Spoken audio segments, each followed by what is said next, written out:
Assalamualaikum, bertemu kembali dengan berita terkini. Sebelum mula sila subscribe. Terima kasih.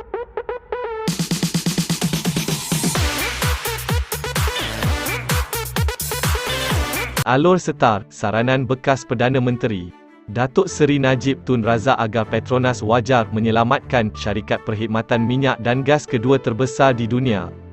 Sapura Energi Berhad SEB seharusnya disanggah oleh rakyat, khususnya orang Melayu. Presiden Parti Pejuang Tanah Air Pejuang, Datuk Seri Mukhriz Mahathir berkata, ini kerana ia menyalahkan sikap Najib dan kepimpinan UMNO yang tanpa segan silu ingin menyalahgunakan dana rizab negara untuk perkara yang bercanggah dengan tujuan mutlak rizab itu.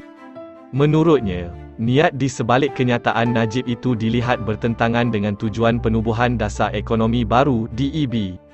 Hasrat Perdana Menteri kedua, Allahyarham Tun Abdul Razak Hussein berkaitan DEB pada tahun 1970 bukanlah untuk menyelamatkan syarikat gergasi yang gagal mengurus kewangan dengan baik.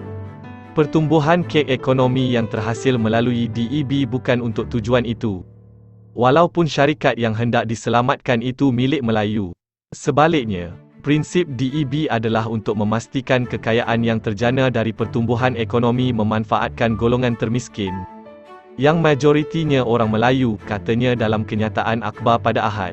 Mukhriz berkata, sememangnya pendekatan pertumbuhan dengan pengagihan saksama adalah satu-satunya prinsip terpenting dalam DEB. Walaupun ada ruang rizab negara digunakan untuk menyelamatkan syarikat bagi tujuan strategik yang memberi manfaat kepada negara, semestinya ia tidak terpakai bagi syarikat yang punca masalahnya ialah pengurusan yang tidak amalkan etika kerja dan tadbir yang baik, ujarnya. Menurutnya lagi, saranan Najib itu merupakan manifestasi kepada kebobrokan pemimpin UMNO yang sering menyalahguna dasar kerajaan yang baik untuk kepentingan peribadi. Dasar yang bertujuan untuk angkat kedudukan Melayu dimanipulasi untuk kepentingan peribadi. Mereka cekap berselindung di sebalik matlamat agensi kerajaan yang diperuntukkan geran kerajaan. Hakikatnya adalah dana awam untuk dicuri. Perlu diingatkan One Malaysia Development Berhad 1MDB ditubuhkan untuk memacu pembangunan ekonomi jangka panjang dan pertumbuhan Malaysia yang mampan untuk manfaat rakyat.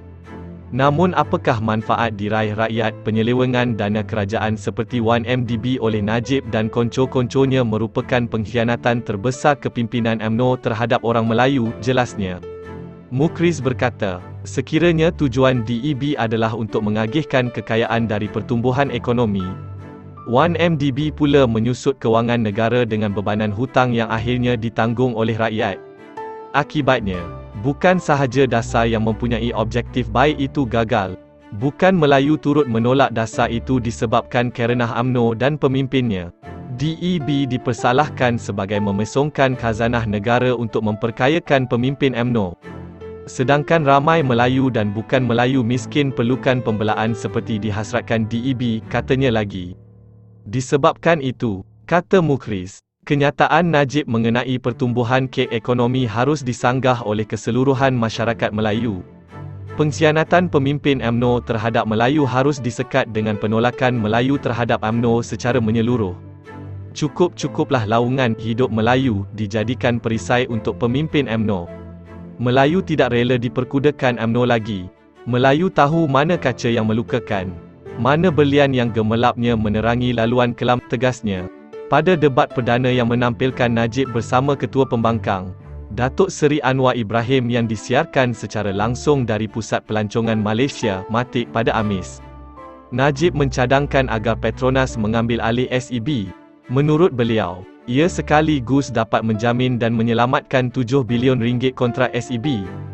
Terima kasih kerana menonton.